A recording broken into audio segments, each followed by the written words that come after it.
Those are the conversations. Those are the real conversations. Here's the funny thing, right, about the story of you did this to me. 3 weeks later, I'm at a restaurant locally. I walk in, and here's another client. And you know what she says to me? Oh my God, I saw your story on Facebook about you did this to me. It was so funny. And I was thinking to myself, you did this to me too. So that was my follow-up post. You did this to me too. And I wrote about the things that we did for this woman and her husband. Their gold is everywhere if you will listen. I remember a few years ago, we had this birthday party for one of my kids, and this guy shows up that Antonio invited. Because Antonio at that point was dropping off my girls at the school. And then it's normally like women dropping their kids off in the morning.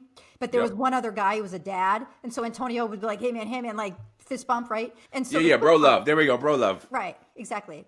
Like they had to like stick together, right? Walking down the hallway, right? It's only us two dudes. There's a lot of women here. Like, we got to stick together. It's scary. Stick with me, bro. Right. So the fist bump guy was like sitting in my living room couch, and he's talking, and he's like, I'm like, so are you excited for next year, school year next year? And he's like, well, I might be moving. And I'm like, oh, he's like, but it depends on if we can afford a house. He's like, I just have a little money saved for retirement, and I think I'm just going to spend it on the house. And I'm like, bro, like, how are you going to retire if you spend all your money on your house? And he's like, well, it'll be my retirement house. Like, that's where I'll retire. It's very funny, right? So I made this posting, retirement house. And I like basically like told that story, and people loved it. Like that's the thing, is these conversations are surprisingly relatable. Like, don't be so prissy to think that the conversations that you have are some like elite stuff. Like, people talk about the same things, right? Like, here's the thing, right? I was so surprised by how many people love the retirement house story, right?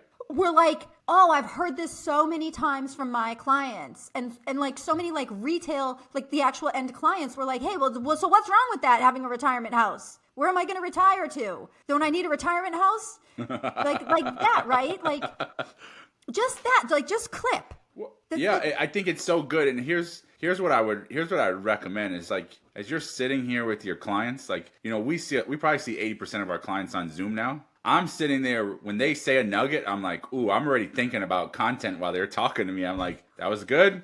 That was a good one. Yep, that's a good story. Because here's the thing. You guys keep thinking about your clients as AUM or some fee that they pay you. They're all a collection of other human beings that have a story. And story is what connects all of us together. And all of us can see ourselves sometimes in other people's stories. And these little stories about what your clients tell you and how you help them, and like what it does is, you know, people get marketing dead wrong as an advisor. I can't tell you. Here's what it is. People need to be found, they need to be liked, and then they need to be chosen. And the way that you're found and you're liked and you're chosen is by telling these stories. Then other people see them. Other people share them, especially if we're talking about social media world. If your clients start liking things, their friends will see it too. And they're like, interesting. And next thing you know, you have visibility you didn't even know. And then somebody who's been following you for 6 months, 6 minutes, or 6 years is like, I've been looking at all this stuff. I want you to do what you did over there for those people.